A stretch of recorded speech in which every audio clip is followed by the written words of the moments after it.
Solve 2x over root x all cube equal to 8. Now, how do we solve this? Before we can be able to solve this, we need to cube root the both sides. So cube root the both sides, it will be, before we're able to cube root the both sides, first of all, we need to bring out the 2. We bring out the 2 outside. It becomes x over root x. We see that the same thing is the same thing as 2 times x, which is this 2x you're seeing here. Now it becomes 3 raised to the power of 3 equal to 2 raised to the power of 3. You see, we cube root the both sides. Then after that, what should be the next thing? Now we open a big bracket, you write your 2, open a bracket, then it will become x raised to the power of 1, the same thing as this x here. Then all over, this root x changes to x raised to the power of 1 over 2. This raised to the power of 1 over 2 is the same thing as your root x. Then equal to, then you have your 3 equal to 2 raised to the power of 3. What should be the next thing? You open your big bracket, you say 2, then we'll obey the law of indices, which says the division here changes to subtraction according to the law of indices, which says your x, which is to the power of 1 here, then minus your, this division changes to subtraction 1 over 2. We close the bracket. Now we put raised to the power of 3, also 2 raised to the power of 3. Now what should be the next step? After doing this, you open a big bracket again, and write your 2, open the bracket, then your x. This 1 minus 1 over 2 means 1 over 2, because it becomes 2 times 1 is 2 minus 1, 1 over 2, raised to the power of 1 over 2. Then you close the bracket, 3 equal to 2 raised to the power of 3. What should be the next step? Now, you see this 3 here, raised to the power of 3 you're seeing here, is going to affect everything in the bracket. Going to affect everything in the bracket.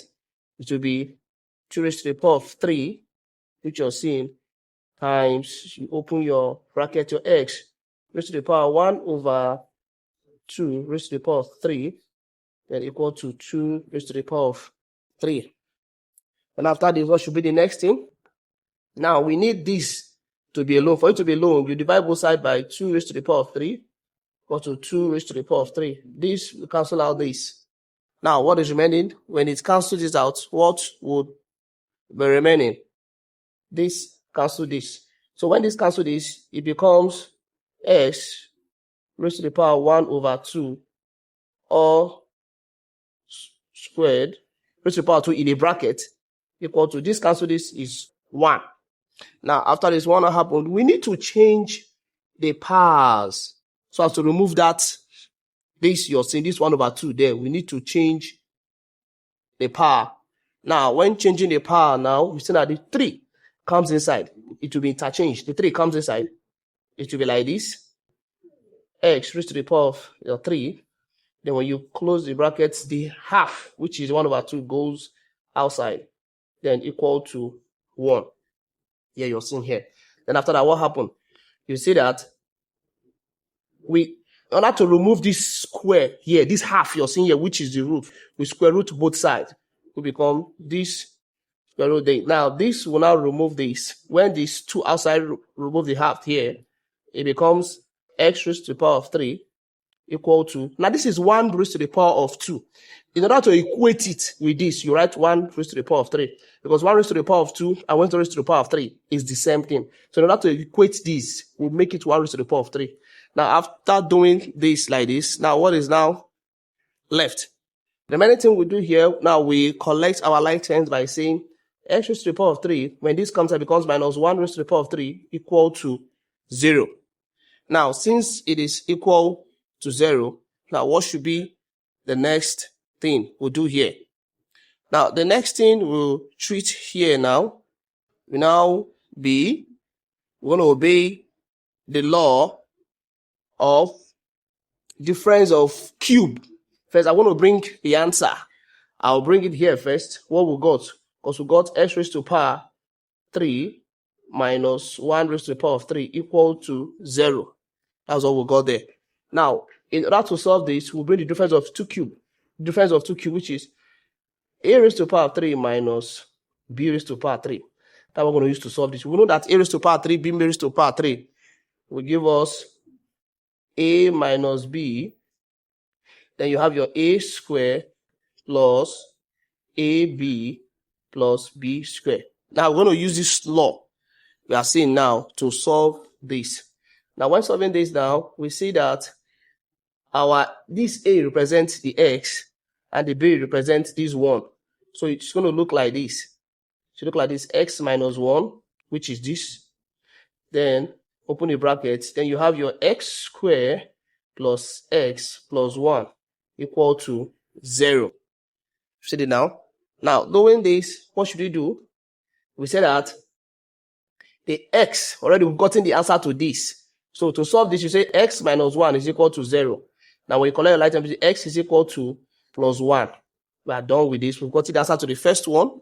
Now what should be the next one?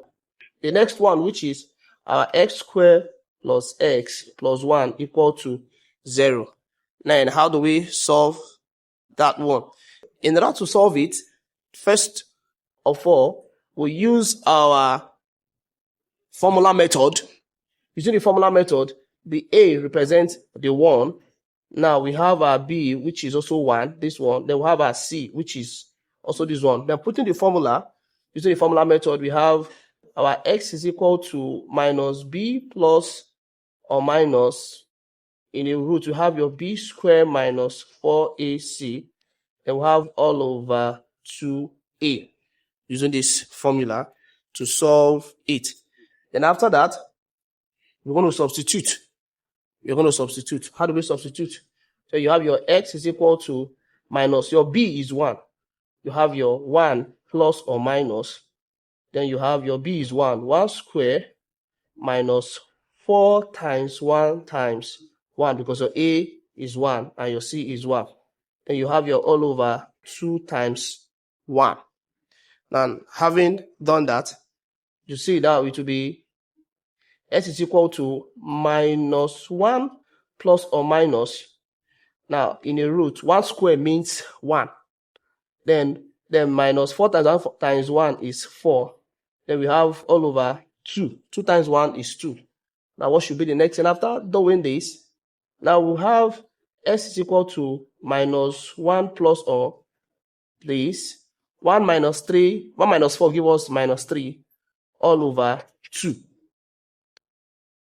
We have minus 1 plus or minus root minus 3 over 2. Now, after doing this, what we need to do first, we need to simplify it. This, we have to simplify it or to separate it, becomes minus 1 plus minus. Now, in order to do this, when you look at this now, it becomes root 3 times minus 1. Also give us the same thing as this. Then we put over 2. Now, after this, what should be the next thing? That we say here, we say x is equal to minus 1 plus minus. Then you have root 3 times this root minus 1 will be replaced with I. Then you have your over 2. Now, what should you do? Now, we've gotten the answer. Now, we need to get the answer of everything we have solved together. Now, to get the answer, the first one which we've gotten the answer, which is 1. The first one we've gotten the answer. Then the next one now, let's call it x1. Then the next for x2 will be, now, we are going to simplify all this. This you have minus 1 plus or minus. Now, first, we're going to take the 1 for the plus. You say minus 1 plus the I should come first. I, which represents this minus 1, which represents this root minus 1. Then we have root 3 over 2. That is for x2. Now, let's take the remaining one. The remaining one now will be your x3 is equal to minus 1 minus I root 3 over 2. So this is the value of x for the first one, second one, and the third one.